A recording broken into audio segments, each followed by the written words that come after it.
আমাদের আজকের recipe vegetable chop. প্রথমে কড়াইটা গরম করে কড়াইতে তেল দিয়ে নেব।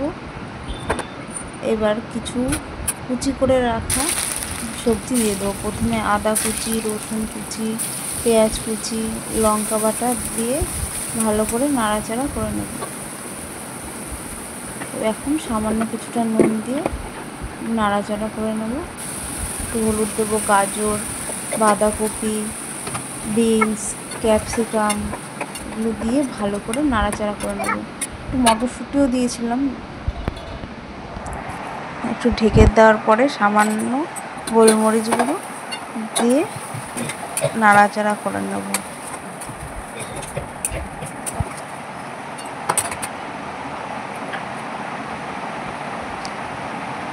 এখন এর মধ্যে কিছুটা চালের গুঁড়ো দিয়ে নিলাম। চালের গুঁড়ো দিতে পারো কিংবা কর্নফ্লাওয়ার দিলেও ভালো হয়।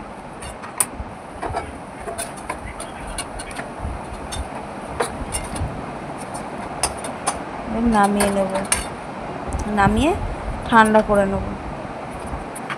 এরপর একটা ব্যাটার তৈরি করে নেব। চালের গুঁড়ো, বেসন, কর্নফ্লাওয়ার,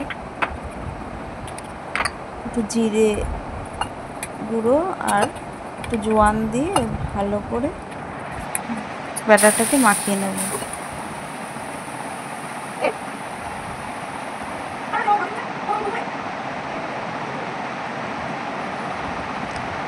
এবার ভেজিটেবলগুলো যে কষিয়ে রেখেছিলাম ঠান্ডা করতে দিয়ে এখন ওটাকে গোল গোল লম্বা লম্বা শেপে করে নেব। যে যার ইচ্ছে মতন শেপে করে নিতে পারো।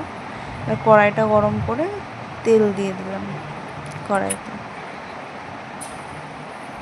এবার ভেজিটেবলের পুরগুলোকে ব্যাটারে চুবিয়ে আমরা তেলে দিয়ে দেব। ভালো করে লাল লাল করে দুদিক ভেজে নেব।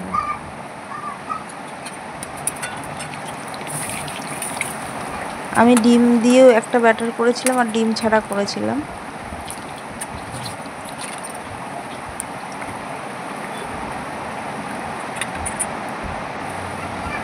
ডিম ছাড়া ব্যাটারে 4টে ভেজেছিলাম আর ডিম দিয়ে ব্যাটারে এবার বাকিগুলো ভেজে নেব।